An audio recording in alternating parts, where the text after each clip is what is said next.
Petty revenge can be so sweet. I'm your host, Tight. Let's see who got a treat. Our first one is from SSS 133. I ran a physical therapy clinic and my fiance is a lawyer. A few months ago at our engagement party, I mentioned to a few of her colleagues that I'm happy to give them a discount if they need to see me. 4 of them have become my regulars. One day, one of her partners booked in. To put it lightly, none of the colleagues or my fiance like him. After spending an hour with him, I understand why. He's very arrogant and condescending, but strangely desperate for approval. I remained pleasant with him though. After paying, he did mention the discount, but I just said, well, it's for employees, with a smirk. He's been in a few times. 3 weeks ago, he came in and conversation turned to how my day was going. One of the therapists was sick, so I was busier than usual seeing their clients. He said that must be annoying and asked if they needed a medical certificate. I just said no, and I think it's a stupid policy, as I'd rather someone stay home and not infect the clinic. He countered, saying he wanted to be more strict with that at his office to prevent people slacking off. I ended up getting a rotten cold and eventually gave it to my fiance.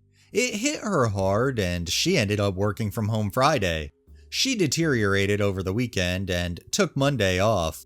Her boss emailed her this morning saying she'd need a medical certificate. First time that's been enforced. Coincidentally, he had a 2 o'clock appointment with me today. So I booked my fiance in with her doctor at 2 and let him know I have to cancel his appointment because I have to drive her to the doctor. To be fair, she's got vertigo and is pretty lightheaded.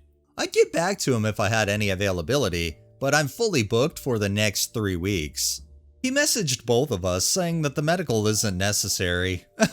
My fiance said she can't cancel due to late cancellation policy and that it's rude, and I just said it's best she go.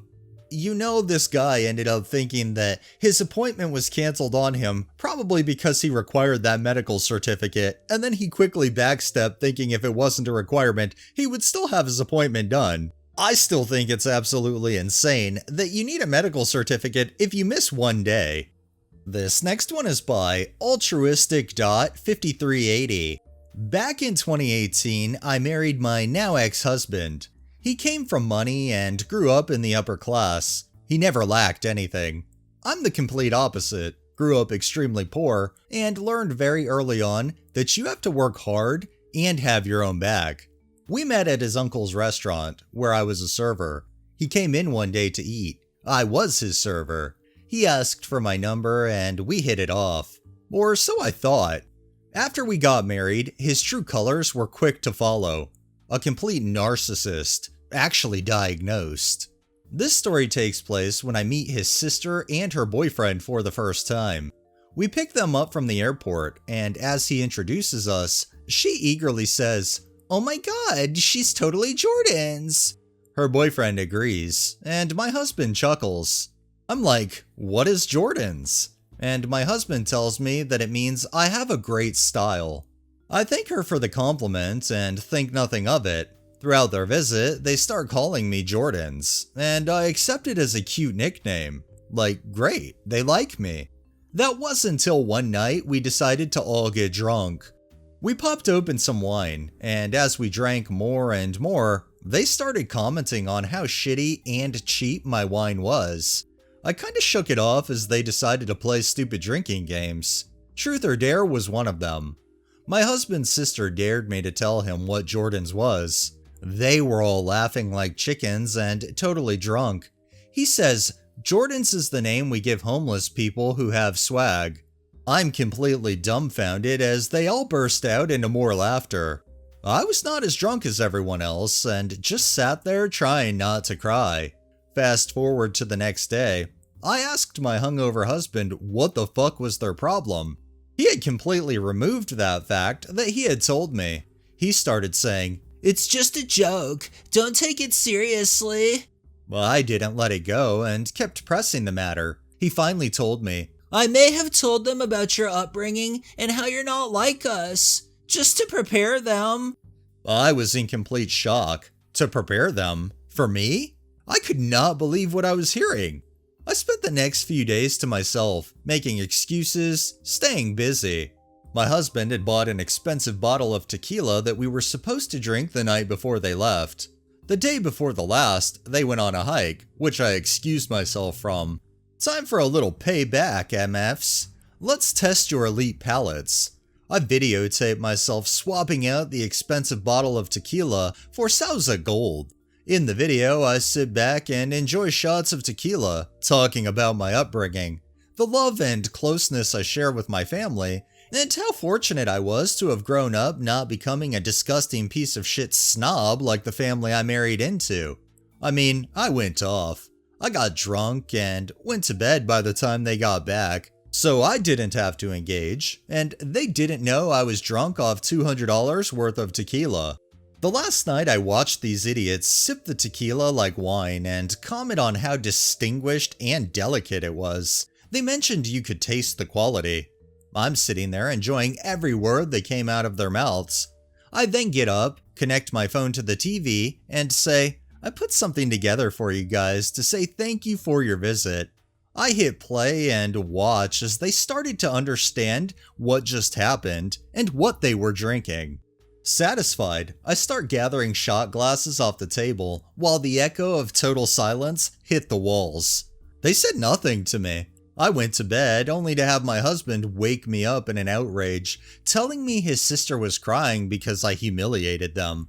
I just say, yeah, sucks, doesn't it? They left the next day and never spoke to me again. Even when we visited their parents, they all live in Europe, she refused to come see us. Safe to say, I'm happily divorced.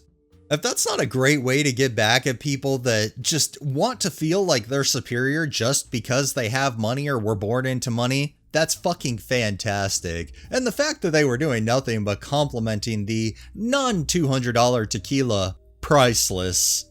And our final one is from Spiritual Laugh 6411. So I moved to a new subdivision a few months ago and everyone on my block is kind and friendly for the most part. Last month, a couple moved into the house directly beside me. I hardly ever see the wife, but the husband I see often in passing when I'm moving, working out in my garage, or doing something around the house. I always make it a point to wave, say hello, or even offer a beer to break the ice with him. But every time he sees me, he seems extremely rude and annoyed, and never replies to me, so I just stopped making an effort to say hi. Well, last week, I was working out in my garage and he finally made it a point to say something, but what he had to say wasn't pleasant. Disclaimer, I am a gay man who happens to wear cute short 3-inch shorts and it's comfy to me. This is important to what happens next. So as I'm working out, he approaches my driveway and tells me to cut the music, so I did. He then proceeds to say that he doesn't appreciate me listening to Cardi B and wearing hardly nothing when working out because it's an eyesore to the neighborhood. I quickly told him to take that energy somewhere else and see himself off my property. About an hour after, when I was finishing my workout, his wife was just pulling up to the house from work. I took that opportunity to quickly call her over and introduce myself. We were vibing, laughing, and she was just a breath of fresh air. Suddenly, her husband walks out and asks why she's over at my place talking to me. What he doesn't know is that I told her everything her husband just said, and when he stepped out, she let him have it. The wife told him to apologize, which he did, and she even made a comment, "He's just making fun of your shorts because he knows damn well he couldn't fill them out like you do." And I swear, you could see the life drained from his face. In summary, a toxic man got a taste of what he deserved today, and instead of being civil, he now has to deal with his hung gay neighbor being around his wife more often now that we are officially friends. Sucks to suck. Don't be an asshole to people. The fact that this guy went out of his way just to be a piece of shit, yeah, what a great way to get back at him, not only get his wife pissed off, but befriend her at the same time, which is all OP was simply trying to do from the start, which is be a good neighbor and human. Alright, that's enough pettiness for the day. Well, that wraps up this episode of Petty Revenge. If you liked the video, please drop a like, share my content on all of your social media, Subscribe if you haven't already, and make sure to hit that bell so you're notified every time I upload, and drop a comment down below. It really helps with the algorithm and helps new people find my channel. Thanks for watching, thanks to my patrons and super thanks contributors. Have a great day and stay safe out there.